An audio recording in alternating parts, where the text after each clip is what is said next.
Tu peux me réexpliquer ce que ça fait le BRF dans le sol, s'il te plaît?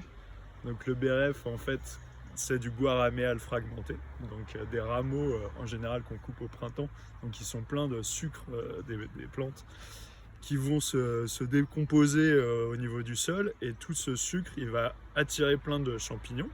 Donc c'est les champignons qui vont développer ce qu'on appelle le tissu mycélien, toutes les filaments de mycélium des champignons, qui va déjà retenir beaucoup d'eau.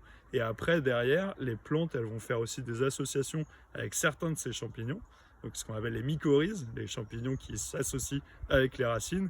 Et à ce moment-là, du coup, ça développe le réseau racinaire des arbres de manière exponentielle, puisque tout d'un coup, au lieu d'avoir juste leurs petites racines à eux, ils ont en plus toutes les racines faites par les champignons.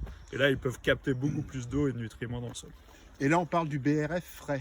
Ça, c'est le vrai BRF. Ouais. Après, si tu mets de la plaquette bois en pensant que c'est du BRF, ce qui est souvent le cas, hein, souvent on achète de la plaquette bois, bah, du coup, ça fait un paillage qui va se décomposer, qui va attirer un petit peu de champignons, mais beaucoup moins qu'un BRF frais avec plein de sucre. Et ça va être beaucoup plus carboné.